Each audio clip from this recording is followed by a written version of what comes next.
Hi everyone, it's Jess from Life Wrecked in Books here with a book review.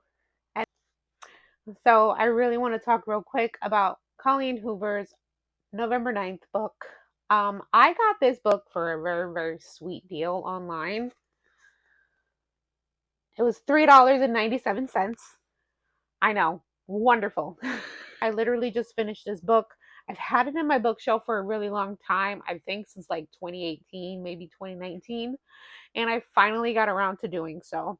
I'm trying to read all the books on my bookshelf, and this was the first book on this shelf that I picked out. So, November 9th, I gave a 2.75 stars. It's pretty low for a Colleen Hoover book, at least for me. I am a fan of Colleen Hoover. Some of her books are better than others, and this is not one of them. There are other books that I would recommend to someone who wants to read a Colleen Hoover book, and this is not one of them. For this book felt really, really short for me. It kind of was tasteless. That's the word that comes to mind when I think of this book, is very tasteless. I didn't feel like there was great character development. There wasn't a really great storyline. I didn't really get much from the characters, even as a couple together or either individually. What I did get is the title and a lot of it. So November 9th is very significant to both of our characters. One is Fallon and the other one is Ben. I will say that when I met them, I didn't think that they were 18 years old. They seem a little bit more mature and older than your typical 18-year-olds, right? Even if they're disheveled and they're going to parties and stuff like that, these were like two totally different and dynamically different teenagers that I completely forgot that I was starting off reading about teenagers. Now, November 9th deals with Fallon, who is our female character, and November 9th is the anniversary of the day that she got burned in a house fire that scarred the left side of her body. And she's very insecure about herself.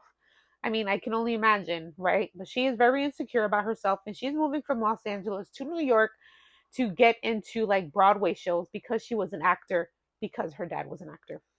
So, November 9th for her is very significant in that date. Ben, our writer, November 9th is also a significant date to him. Okay? Um, the premise of this story, basically, bottom line, is November 9th is the date that these two characters will end up meeting for the next 5 years of their lives until they're 23. This is a pact that they made. No social media, no phone calls, no exchanges of numbers or emails or anything like that.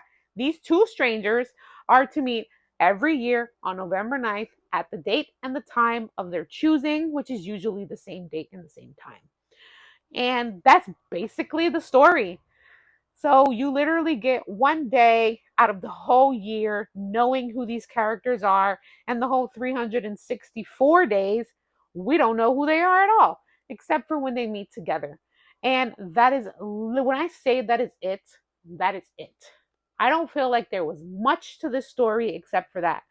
And whenever they did get together, there was some sort of climax that happened.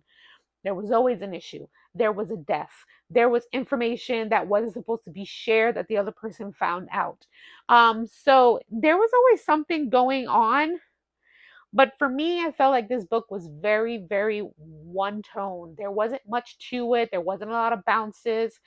Like, it was just okay. I would not recommend this book to somebody. And I do like Colleen Hoover, but this is definitely not one of them. So this is how I picture the characters to be over here. And I tried to pick a good picture because you don't really get that much of a character development when it comes to Ben. At least I didn't. Fallon a little bit more because you can tell that she is burned and she's trying to hide herself. So there are good artworks out there for the way that she looks. But for Ben, not so much. So again, November 9th, Colleen Hoover, 2.75. And no, I do not recommend it.